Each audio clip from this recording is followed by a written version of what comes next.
What's poppin', y'all? Happy mock draft day, not from myself, but from my man, somebody that I've gotten to know a little bit over my time in the draft space over the past couple of years. Phenomenal work. One of the best draft analysts in the game. Jordan Reid of ESPN just dropped a brand new 2025 rookie mock draft. I dropped one yesterday on the channel. The link to that right above. You'll see that here on this video. But a lot of dope stuff in this mock. Some new players, quarterback, some variants from the mock that I just dropped. So shout out to Jordan Reid. I know he'll probably see this video, doing incredible work over at ESPN. So I will link this article in this video. Make sure you support him. Check out this video. But we got to talk about these landing spots, some of these players, some of these teams, spots, talk through what was different from my mock versus Reid's. Again, one of the best in the game. Support him. His work, here it is. First round mock draft just dropped today from Jordan Reid. Let's start this thing off at the top of the draft. Tennessee Titans have the 101 pick. And much like my mock, Cam Ward, number one. I don't know if the rumors and the reports are all true about how much they prioritize or like him versus Shedeur Sanders, but this seems like a fit for Brian Callahan that could work. Cam Ward, incredible season here this past year at Miami. He's got the size, the arm strength, requisite athleticism. Can't get any worse than Mason Rudolph and Will Levis. So no shocker here. Number one, the number one overall pick, Tennessee Titans select Cam Ward. Now we'll move down the board. Cleveland Browns were on the clock. Pick 2, Shedeur Sanders was the selection according to Jay Reid.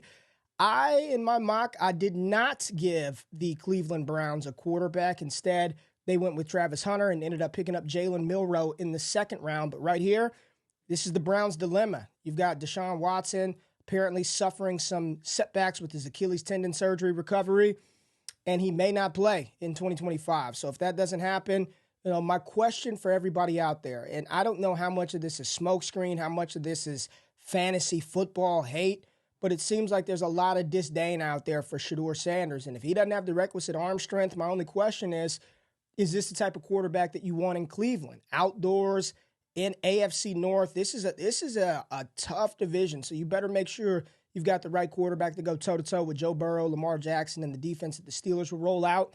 Sanders is my QB1 in this draft class. I think he's got all of that, can make this thing happen. So right here, Jordan takes Shedeur Sanders at pick 2 to the Cleveland Browns. Let's move on to the third overall pick, where Travis Hunter goes to the New York Giants. In my mock, I had Hunter going to Cleveland, Shedeur falling here to the Giants at 3, but you pair him up with Andrew Phillips. They've got Tyler Nubin, the safety out of Minnesota, Dexter Lawrence and Brian Burns up front. This is a much better defense. Still problems along the offensive side of the ball. Quarterback needs to be prioritized. Maybe that's a spot for a veteran quarterback to come in and be a bridge, punt quarterback down the line to 2026. But they get one of the most dynamic, if not the most dynamic playmaker in this class in Travis Hunter, which in this situation, when you look at the Giants offense, yes, Malik Neighbors is a superstar wide receiver and Wan'Dale Robinson a very good complementary slot.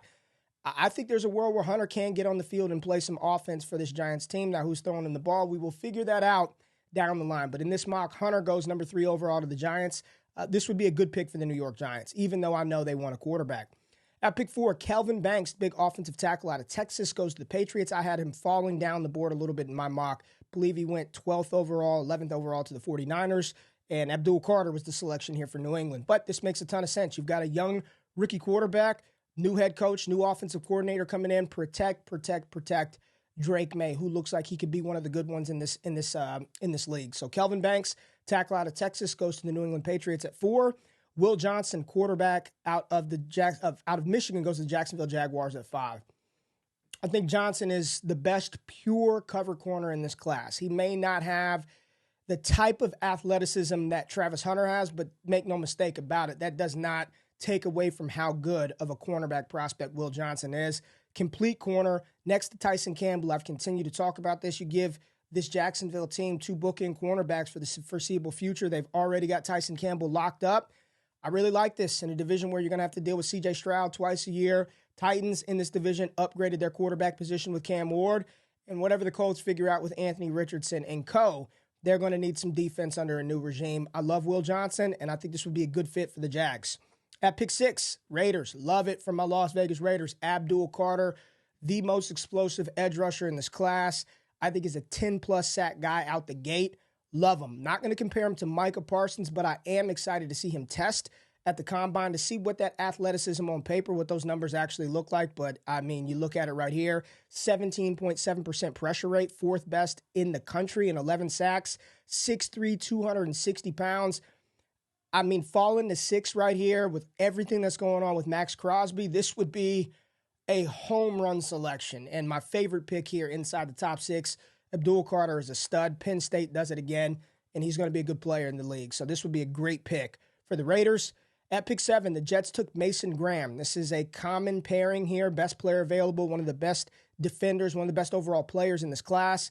They just go pretty much solid chalk right here with Mason Graham, a player in a team fit that you see mocked constantly to the New York Jets. So Mason Graham out of Michigan goes to the Jets. And the Carolina Panthers are on the clock at 8. Finished the season really well. I know the PFF mock draft simulator continues to say that they need a quarterback, but they don't. Bryce Young is their quarterback of the future. So you've got to protect him. You've got to give him weapons. But the defensive side of the ball is so bad in Carolina, historic levels of bad. So they've got to replace production that they lost in Brian Burns via that trade. You see Jordan Reid says Mykel Williams, the edge out of Georgia.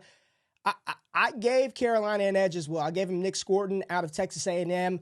I talked about Mykel, and I was like, it's too high to put Mykel Williams in here. Jordan Reid went ahead and did it. And I don't think it's too high. 6'5", 265 pounds. This is one of the worst defenses in NFL history. They have to find a way to affect the quarterback on the defensive side of the ball. Mykel Williams, Jalen Walker, Nick Scorton. I think there are some edge rushers after Abdul Carter that can get that done. James Pierce as well, and I'm sure we'll talk about him shortly. Panthers, they upgrade their defense and go with Mykel Williams out of Georgia. The New Orleans Saints on the clock at pick 9. They go Tet McMillan, wide receiver out of Arizona. He is a dinosaur, 6'5", 212 pounds. He does not fit the bill of what we've seen from recent receivers coming to the league, 5'9", 5'10". This is a throwback, old-school big boy wide receiver, but he plays nothing like those big boy wide receivers of the past. He's fluid, he's fast, he's athletic. Really reminds me of a player like T. Higgins coming out of Clemson. I think that would be a comparable play style comparison for those two. I think Tet might be a little more twitched up than T, but this is a good player. Going to the Saints, we don't know who's going to be the quarterback. Probably Derek Carr again. Spencer Rattler looks like a nice, competent backup. Derek Carr, Tet McMillan, Chris Olave, Rashid Shaheed. It's not a bad wide receiver core for the Saints. So New Orleans takes Tet McMillan. Chicago on the clock at pick 10. Will Campbell. This is going to be an easy team fit with a player. I had Will Campbell actually going one pick ahead of Chicago in my mock to the New Orleans Saints. But right here, it's all about protecting Caleb Williams. 60-plus sacks that he took this year. You can't have that moving forward for your franchise quarterback, number 1 overall pick. Protect the kid. Will Campbell, whether he's a tackle or guard at the next level, should help out that Chicago Bears offensive line out the rip. San Francisco on the clock at pick 11. They go Shamar Stewart, defensive lineman out of Texas A&M. A little shocked. I figured maybe James Pierce would be a better fit for the 49ers, but Stewart's a big defensive lineman. Very raw, very toolsy.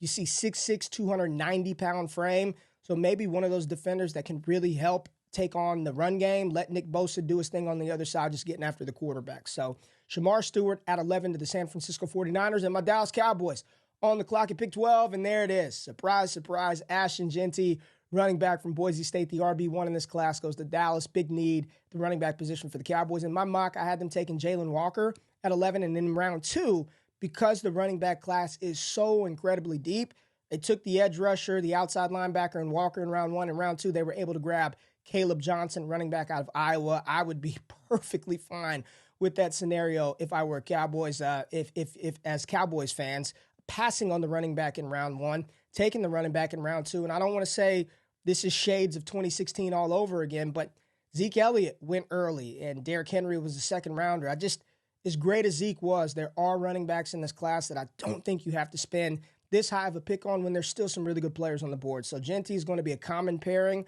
that we see throughout the entire draft process. As a Cowboys fan, I just hope that they can resist the urge to take the running back at pick 12 because it is deep, and I'd be just fine with Travion Henderson, Nicholas Singleton, any of those type of Quinshon Judkins in the second or third round for this team. Jeanty, 12 overall to the Cowboys. At pick 13, Malachi Starks, top safety on the board, goes to the Miami Dolphins.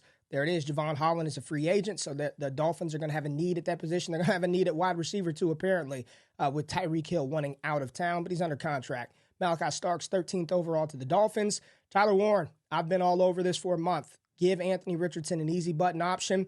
Does not have that. When you think back to Jalen Hurts' development in 2022, go back and check the numbers. What he had that Anthony Richardson does not have or has not shown was a dominant tight end that can make things easy for him. Dallas Goedert, one of his best seasons, came in 2022 when the Philadelphia Eagles were trying to figure out if Jalen Hurts was going to be their quarterback of the future. Give Anthony Richardson an easy button. Number 44, it's easy to see this big boy and make the comparisons to former Pro Bowl tight end Dallas Clark.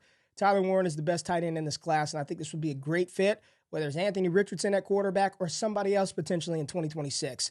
Draft Tyler Warren no matter what. Pick 15, Jalen Walker, Georgia, stays home in Atlanta.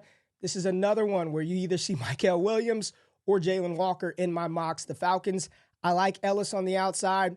Judon hasn't been great. And then Arnold Ebiketie, is that his name? He's going to be a free agent. So they're going to have to upgrade this defensive line, outside linebacker, edge rusher, pass rusher situation. Come on, man. Got a good offense in Michael Penix, so let's get this defense popping. Jalen Walker, love him. I had him 12 to Dallas in my mock. So right here, the Falcons fans would be really excited to get this Georgia Bulldog kid, let him stay home. At pick 16, Arizona goes right back to Ohio State for another tackle prospect. They took Paris Johnson a few years ago, and now they take Josh Simmons, who had not been for a knee injury, he probably is going to be a top 10 pick in this class. So protect Kyler Murray. Make sure there are running lanes open for Trey Benson and James Conner. Hopefully that extra time can allow the chemistry to grow between Marv and Kyler Murray in 25. At pick 17, the Cincinnati Bengals. Before I show what it is, what direction, Bengals fans? I mean, protect Joe Burrow, get after the quarterback, improve this defense, draft a wide receiver. Well, Jordan Reid says we're going to the defensive side of the ball. With Trey Hendrickson, I believe he can hold out this year. He's wanting a new contract potentially, led the league in sacks, so you know he's going to get paid. James Pierce, I think he's one of the most pro-ready defenders outside of Abdul Carter. Pressure rate is insane. Size to play on the edge. Really like James Pierce here. And if they can keep Trey Hendrickson, this would be a nice developmental player to pair alongside the all-pro defensive end Hendrickson. So Cincinnati, they pass on O-line. They go with the defense. They'll have a new defensive coordinator, let Lou Anarumo go. And the Seattle Seahawks are on the clock at pick 18. All beat reporters say O-line, O-line, O-line. And that is where Jordan Reid went. Josh Connerly, offensive tackle out of Oregon. Abe Lucas, there's some durability concerns around him. Protect your quarterback. Make sure this offense can operate efficiently. Let Geno Smith throw the ball. And Kenneth Walker and Zach Charbonnet do their damage behind the lines. Josh Connerly Jr., offensive tackle out of Oregon, goes to Seattle. Pittsburgh, they need a lot offensively. Lack of playmakers on the offensive side of the ball. Potentially a spot here for an Emeka Egbuka that I've mocked the Pittsburgh Steelers. But they instead go for Siobhan Revel Jr., the cornerback out of ECU, to play opposite Joey Porter. You got Minkah Fitzpatrick on the back end. And like you say, Dante Jackson, Cam Sutton has not been the answer. So here it is. This is a big, lengthy, rangy corner. Also suffered an injury.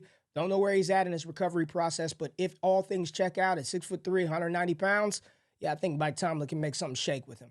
At pick 20, everybody is talking about the Texans. What do they need? What do they need? Offensive line, offensive line, offensive line, and that is exactly what Jordan Reid has for them right here. At pick 20, Jonas Savina from Arizona, the offensive tackle guard from Arizona. A lot of people say he's going to be a right tackle in the NFL, if not a guard.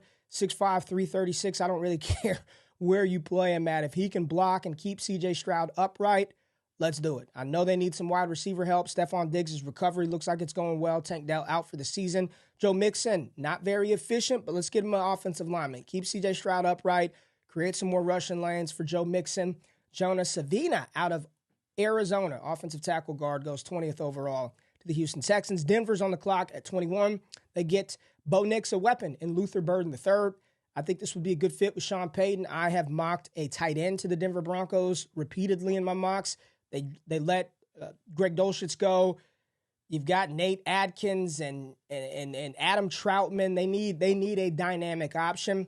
Not a tight end, but Burden plays all over the field slot, not as much out wide. So this could be a short area target that can replicate and do some of the things that a move tight end can do. Luther Burden with Bo Nix and Sean Payton. I like the fit. They need some more explosiveness, even though Marvin Mims has come along and you got Vele there. So maybe a tight end. I would have picked a tight end for Denver right here. And you see one goes right off the board at 22. Colston Loveland out of Michigan goes to the Rams. I love the fit. With Matthew Stafford, he can block, he can play inline, and he can be a weapon in the tight end game. Higbee, Parkinson, Davis Allen didn't quite work out. Higbee with the injury. This would be a nice upgrade to this offense. Matthew Stafford, Puka Nacua, Colston Loveland, Kyron Williams, whatever we got left in Cooper Kupp. I like the fit to the Rams with Colston Loveland. At 23, Tampa Bay, they go defense. Jaheed Campbell out of Alabama just declared. He is going to be a Tampa Bay Buccaneer, help out that defense. All right, at pick 24, the Green Bay Packers. Apparently, they have a type. In my mock comments from some previous mocks, I had them taking Benjamin Morrison, cornerback out of Notre Dame, and Packers fans let me know that fits. They've got a type. Got to be 6 feet tall, arm length, all of these things that apparently are the requirements that Green Bay normally prioritizes with the defensive backs. Apparently, Jair Alexander was a little bit of an outlier. It worked out well for him. But if you're looking for the size, the length, the competition, Trey Amos gets that done. Playing in the SEC, I believe he's over 6 feet tall. Very good cornerback. Should fit a need for the Green Bay Packers here at pick 24. At pick 25, I like this one. Kenneth Grant, big defensive tackle out of Michigan, going to Jim Harbaugh's team to help solidify some of that defensive front. He's a big boy, effort guy. He and Mason Graham were both moving around that defensive line front at Michigan. Like the fit here with Harbaugh in LAC. I know there's some offensive needs. Chargers may have another wide receiver, running back a little bit later, offensive line help. I know they took Joe Alt, Rashawn Slater back healthy next year. I like this pick of Kenneth Grant to the Chargers. At 25, love it. Love it, love it, love it. This is probably my next favorite pick in this mock after Abdul Carter. Emeka Egbuka, wide receiver out of Ohio State, going to the Washington Commanders, giving rookie Pro Bowl quarterback Jaden Daniels another dynamic weapon in that offense. We saw him feeding players like Olamide Zaccheaus this past Sunday. Get Egbuka on one of these teams. He is an ideal candidate to be a dominant slot receiver at the next level. Number 2 complement, savvy, pro-ready. We're going to get a chance to see him this weekend in college football playoffs. Love this pick. Opposite Terry McLaurin, learn from the vet, learn from the Pro Bowler, and Emeka and Jane Daniels will feed families for years down the line. Love this pick. Philly at 27, Nick Scorton, edge rusher out of Texas A&M. 6'4", 285. He's mean. He's physical. He's mean. Philly needs defense. You put another SEC edge rusher, SEC defender on this defensive front, and good luck to the NFC East offensive line. So I'm looking at you, Giants, having to deal with this twice a year. Nick Scorton out of A&M to Philadelphia. At 28, this is another common fit that I've seen and that I've had is Derek Harmon, defensive tackle out of Oregon, going to the Buffalo Bills. I've had Talik Williams mocked here. I talked to Bills people. They say we need defensive line. Derek Harmon would be a good fit in Buffalo at pick 28. 29, we go right back to the D tackle well because it is loaded. Big Walter Norland out of Ole Miss. Dayon Walker still available, but the Vikings say you're not going to run on us anymore. Jahmyr Gibbs, we've seen enough. No more 3-touchdown games. Walter Nolan, Brian Flores, Kevin O'Connell, this defense, the pressure that they want, this big boy would be a nice fit. At 30, the Baltimore Ravens take Tyler Booker, big offensive guard out of Alabama. At 31, Armand Mimbu. This is a player, the first time I saw him in the first round of a mock, shout out to my dog Damian Parson from Bleacher Report. This was in one of their Bleacher Report team mocks. I actually put him in the second round of the mock that I released yesterday. Didn't know a lot about him, but this is another draft analyst, and this guy's going to be a first-round pick out of Missouri. So Armand Mimbu, tackle out of Missouri, going to the Kansas City Chiefs at 31. And at 32, quickly rising up the boards for a lot of draft analysts is Marshall edge rusher Mike Green. Mike Green is going to be somebody who led FBS with 17 sacks this year and 15.5% pressure rate, was 9th in college football. So get the Detroit Lions and Aiden Hutchinson complement with Zadarius Smith, because Hutch will be back at some point next year. But if he's got to start off a little slow, let's get another defender in there to get after the quarterback. Really like Mike Green, and this is a good fit for the Detroit Lions. There it is. One round, 2025, new mock draft from Jordan Reid of ESPN. We went through all 32 picks, talk about the fits, some of the differences that I had, some of the similarities. Make sure you go check out this entire mock. All of the work that Reid does is phenomenal, incredible. Looking forward to get to chop it up with him here in a couple of weeks down in Mobile. Appreciate y'all pulling up for this one. Make sure you check out my mock draft video from yesterday. Check out the prospect profiles on this channel. We're dropping them for all type of draft prospects every single week throughout the season. Hit that thumbs up button, like the content, engage below. And until next time, y'all enjoy. I'm out. Peace.